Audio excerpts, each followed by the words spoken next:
In this video, I'm going to be sharing with you 4 ways that you can make your face a little bit more symmetrical.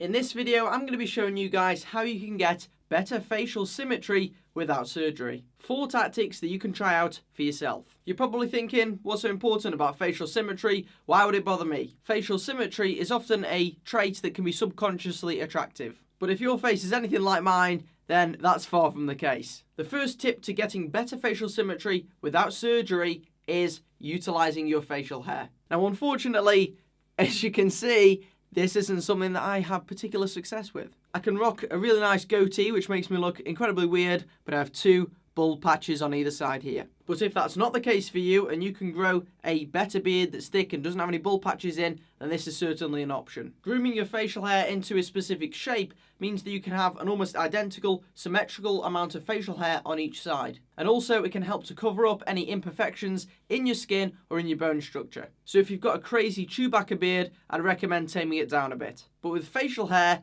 there's also something that loads of guys forget, and it's these things right here, the eyebrows. And by the looks of things, lads, I think that's probably the least of my worries at the moment when it comes to facial symmetry.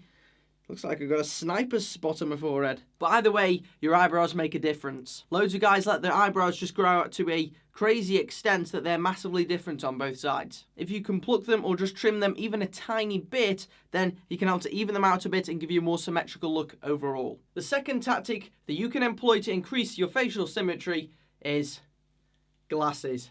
And surprisingly, to most of you, I actually require glasses, but most of my videos, I don't wear glasses because you can see the reflection of the light. But when you're wearing glasses, you've got something that's on your head that's perfectly symmetrical on both sides, again, just contributing to the overall symmetrical appearance. I'm trying to keep my head down with these on, so you get more of that glare. Loads of guys seem to be afraid of trying glasses, but really, these days there's loads of really stylish options on the market. I mean, I even got these ones from Specsavers. You'll have to let me know if you actually like them or not in the comment section below. The third tip on increasing your facial symmetry is something I can guarantee you won't have considered. This one is your hairstyle, and more specifically, the placement of a parting if you've got one. Most people will have a natural curvature to their face. So with mine, for instance, you can see my face slightly curves off to this side because it's not perfectly straight and equal. And when it comes to hairstyles, particularly ones with partings involved, I think this is something that you should consider. I showed you this before in a previous video and I want to show it again in this one.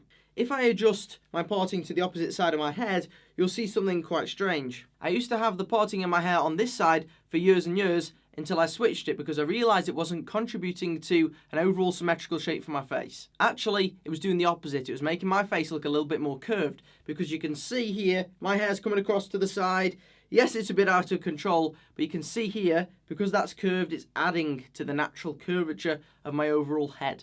It kind of makes my face look like it's bending at more of an angle than it actually is. Whereas when I use my parting on the other side of my head, it sort of goes the opposite direction, so it helps to counteract the natural bend of my face. So you can see now, rather than it continuing the curvature of my face, it's just counteracting it ever so slightly, and it makes a little bit of a visual difference. And in my eyes, this looks better. So if you're looking to get a hairstyle with a parting, I think this is something you should try out in the mirror first before you go ahead and then get it cut that way. And I'll chip in with one last thing as well on that topic.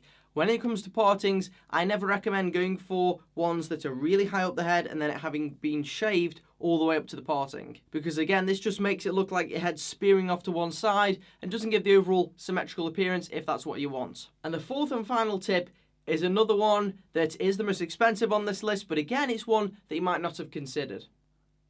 It's your teeth, baby. And more specifically, dental braces. Now, I've seen plenty of people with really mangled up teeth, and not only can this make you look less attractive overall, but realistically, if you want a more symmetrical appearance, often, if your teeth are facing in all directions, it doesn't help. Braces are by no means cheap, but they are very effective at getting more uniform teeth on both sides of your face. I was quite fortunate that when I was younger, I was able to get braces here in the UK on the NHS, which is fantastic.